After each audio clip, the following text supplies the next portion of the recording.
आकाशवाणी मध्य प्रदेश से प्रस्तुत हैं प्रादेशिक समाचार।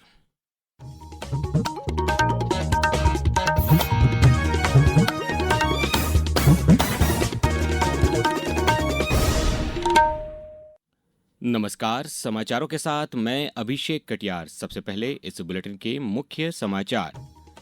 विकसित, आत्मनिर्भर और समृद्ध राज्य बनाने के संकल्प के साथ प्रदेश विधानसभा का एक दिवसीय विशेष सत्र हुआ आयोजित। मुख्यमंत्री ने भोपाल में अंतर्राष्ट्रीय वन मेले का किया शुभारंभ। प्रदेश में दुग्ध समृद्धि संपर्क अभियान की शुरुआत, विशेषज्ञ पशुपालकों से करेंगे संवाद। और प्रदेश में शीतलहर और घने कोहरे से जनजीवन प्रभावित, अगले 24 घंटे में ठंड और बढ़ने की चेतावनी। अब समाचार विस्तार से। मध्य प्रदेश विधानसभा की स्थापना के 69 साल पूरे होने के अवसर पर आज विधानसभा का एक दिवसीय विशेष सत्र आयोजित किया गया। मुख्यमंत्री डॉक्टर मोहन यादव ने सदन में चर्चा की शुरुआत करते हुए मध्य प्रदेश को विकसित, आत्मनिर्भर और समृद्ध राज्य बनाने के संकल्प को विधानसभा के पटल पर रखा। उन्होंने इस दौरान सरकार के किए गए कामों और योजनाओं के जरिए आगामी समय में किए जाने वाले कामों के बारे में जानकारी दी। मुख्यमंत्री ने कहा कि हमारी सरकार ने बीमारू राज्य को विकसित राज्य बनाया, वहीं मेट्रोपॉलिटन सिटी बनाने का निर्णय लिया गया। जबलपुर और ग्वालियर में भी मेट्रोपॉलिटन सिटी बनेगी। इससे पूर्व राज्यपाल मंगू भाई पटेल ने विधानसभा परिसर में प्रदेश विधानसभा के 1956 से 2025 तक के इतिहास के पल और मुख्यमंत्री डॉक्टर मोहन यादव का अभ्युदय मध्य प्रदेश विकास और सेवा के 2 वर्ष विषय पर लगी प्रदर्शनी का शुभारंभ किया। आम लोग ये प्रदर्शनी कल से 25 दिसंबर तक देख सकेंगे। मुख्यमंत्री डॉक्टर मोहन यादव ने आज राजधानी भोपाल के लाल परेड ग्राउंड में अंतर्राष्ट्रीय वन मेले का शुभारंभ किया। 23 दिसंबर तक चलने वाले इस अंतर्राष्ट्रीय वन मेले का आयोजन वन विभाग एवं मध्य प्रदेश राज्य लघु वनोपज सहकारी संघ मर्यादित के संयुक्त तत्वावधान में समृद्ध वन खुशहाल जन थीम पर किया जा रहा है। इस अवसर पर मुख्यमंत्री ने कहा कि वनों से प्राप्त जड़ी बूटी से औषधि बनाकर स्वास्थ्य लाभ लिया जा सकता है। इसी क्रम में सरकार ने आयुर्वेद को बढ़ावा देने के लिए 8 नए आयुर्वेदिक कॉलेज खोलने का निर्णय लिया है। इसके साथ ही मुख्यमंत्री ने कहा कि आने वाले समय में भोपाल के अलावा अन्य स्थानों पर भी वन मेले लगाए जाएंगे। और आज के समय में जब दुनिया हमारी तरफ देख रही है तो योग से भी और संयोग से भी, लेकिन एक साथ समेकित रूप से सूर्य नमस्कार से लगा करके हमारी औषधि तक, हमारी जीवन शैली, हमारे जीवन के जीने के साथ साथ प्रकृति के साथ कदम से कदम मिलाने की शैली ये अद्भुत है। ऐसे में वेलनेस की दृष्टि से भी पहले केवल 7 आयुर्वेदिक कॉलेज थे, एक साल में हमने 8 नए आयुर्वेदिक महाविद्यालय खोलने का शासकीय स्तर पर भी निर्णय किया। केंद्रीय संचार मंत्री ज्योतिरादित्य सिंधिया ने कहा है कि भारत में दूर संचार ग्राहकों की संख्या सबसे अधिक है और देश में कॉल दरों में 97% की गिरावट आई है। लोकसभा में आज प्रश्नकाल के दौरान श्री सिंधिया ने कहा कि वर्ष 2014 में जो कॉल दर 50 पैसे प्रति मिनट थी वह 3 पैसे प्रति मिनट रह गई है। भारत टेलीकॉम 2025 और स्थानीय क्षेत्रों में BSNL नेटवर्क की पहुंच से संबंधित एक अन्य प्रश्न पर उन्होंने कहा कि पिछले 5 वर्षों में दूरसंचार क्षेत्र में भारत के निर्यात में 72% की वृद्धि हुई है।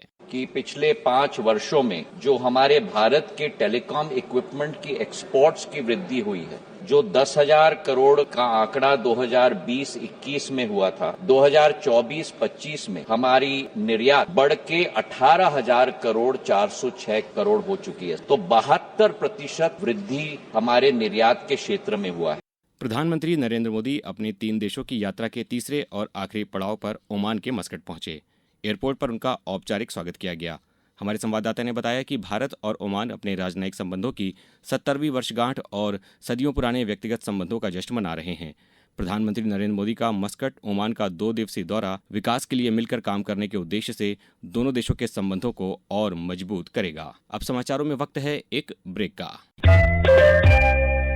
ये समाचार आप आकाशवाणी मध्य प्रदेश से सुन रहे हैं। ये समाचार बुलेटिन YouTube पर Madhya Pradesh news all India radio channel पर और Facebook के साथ ही X प्लेटफॉर्म पर AIR न्यूज भोपाल पेज पर सुने जा सकते हैं। इसके अलावा आप हमारी वेबसाइट newsonair.gov.in पर या न्यूज ऑन AIR ऐप पर भी समाचार सुन सकते हैं। समाचारों में पुनः आपका स्वागत है। सूचना और प्रसारण राज्य मंत्री डॉक्टर एल मुरुगन ने कहा है कि प्रसार भारती ने सांस्कृतिक पहुंच को बढ़ावा देने और कार्यक्रमों के माध्यम से आय अर्जित करने के साथ साथ अपने सार्वजनिक सेवा दायित्व को पूरा करने के लिए कंटेंट सिंडिकेशन नीति 2025 का मसौदा तैयार किया है।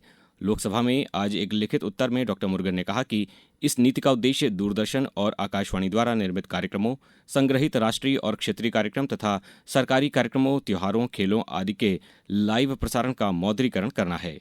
सड़क तथा परिवहन मंत्री नितिन गडकरी ने कहा है कि पारंपरिक टोल वसूली प्रणाली के स्थान पर अगले वर्ष के अंत तक पूरे देश में स्वचालित नंबर प्लेट पहचान प्रणाली लागू कर दी जाएगी। आज प्रश्नकाल में एक उत्तर के दौरान श्री गडकरी ने कहा कि सरकार राजमार्गों पर वाहनों की दक्षता को बढ़ाने और यात्रा समय को कम करने के लिए इसे लागू कर रही है।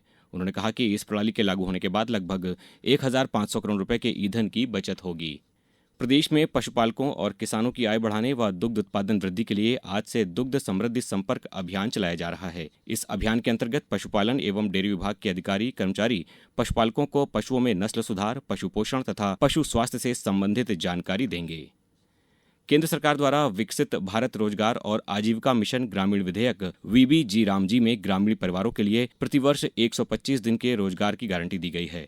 इस संबंध में रायसेन जिले के ग्राम पंचायत बनगवा के सरपंच मनीष कुमरे ने केंद्र सरकार के प्रति आभार जताया है। मेरा नाम मनीष कुमरे है। मैं ग्राम पंचायत बनगमा का सरपंच हूँ। पहले सरकार द्वारा 100 दिन के रोजगार दिया जाता था, अब बढ़ाकर 125 दिन कर दिया है, जिससे लोग बागों को बाहर जाने की जरूरत नहीं पड़ेगी। अब सभी रोजगार उनको ग्राम पंचायत में ही मिलेगा। इसलिए मैं मोदी जी का धन्यवाद करता हूँ। भारतीय शास्त्रीय संगीत के प्रतिष्ठित महोत्सव तानसेन संगीत समारोह के तीसरे दिन प्रातःबेला में सुदूर पश्चिमी देश इटली से आए साधक ने बांसुरी वादन से पूर्व व पाश्चात्य संगीत के मिलन की अनुपम आभा बिखेरी। वहीं ग्वालियर की सुविख्यात गायिका डॉक्टर साधना देशमुख मोहिते ने अपनी शानदार प्रस्तुति दी।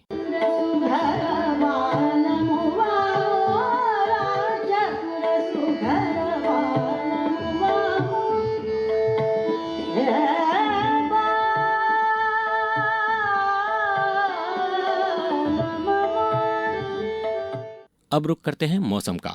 प्रदेश में शीतलहर और घने कोहरे से जनजीवन प्रभावित हुआ है। प्रदेश के कई जिलों में न्यूनतम तापमान 5 डिग्री सेल्सियस से नीचे पहुंच गया है।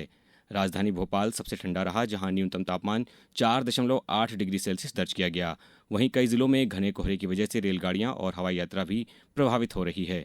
मौसम विभाग ने अगले 24 घंटों में ठंड और बढ़ने की चेतावनी जारी की है। अब कुछ समाचार संक्षेप में। नीमच कलेक्टर ने आज एक जिला एक उत्पाद योजना के तहत धनिया की प्रोसेसिंग के लिए और भी नई इकाइयां तथा हर्बल प्रोसेसिंग यूनिट स्थापित करने के निर्देश दिए। नर्मदापुरम जिले में मिशन शक्ति के अंतर्गत आज महिला और बाल विकास विभाग इटारसी द्वारा विभिन्न स्थलों पर कठपुतली शो तथा नुक्कड़ नाटक का आयोजन किया गया। सागर के स्थानीय खेल परिसर मैदान में आज 69वीं राष्ट्रीय शालेय प्रतियोगिता का शुभारंभ हुआ। इस 5 दिवसीय प्रतियोगिता में देश भर के 350 से अधिक खिलाड़ी हिस्सा ले रहे हैं। धार जिले की औद्योगिक नगरी पीथमपुर में आज MSME निर्माण उद्योगों के लिए जीरो डिफेक्ट जीरो इफेक्ट प्रमाणन पर एक दिवसीय जागरूकता कार्यशाला का आयोजन किया गया। बैतूल जिले में युवा संगम रोजगार स्वरोजगार एवं अप्रेंटिसशिप मेले का आयोजन 24 दिसंबर को शासकीय डॉक्टर भीमराव अंबेडकर महाविद्यालय आमला में किया जाएगा। और देवास जिले की सोनकच्छ एवं बागली उपजेल परिसर में विधिक साक्षरता शिविर का आयोजन कर बंदियों को अपने अधिकारों के प्रति जागरूक रहने की समझाइश दी गई। अंत में मुख्य समाचार एक बार फिर। विकसित आत्मनिर्भर और समृद्ध राज्य बनाने के संकल्प के साथ प्रदेश विधानसभा का एक दिवसीय विशेष सत्र हुआ आयोजित। मुख्यमंत्री ने भोपाल में अंतर्राष्ट्रीय वन मेले का किया शुभारंभ। प्रदेश में दुग्ध समृद्धि संपर्क अभियान की शुरुआत, विशेषज्ञ पशुपालकों से करेंगे संवाद। और प्रदेश में शीतलहर और घने कोहरे से जनजीवन प्रभावित, अगले 24 घंटे में ठंड और बढ़ने की चेतावनी। इस बुलेटिन में बस इतना ही। अगला बुलेटिन सुनिए सुबह 7:10 पर। नमस्कार।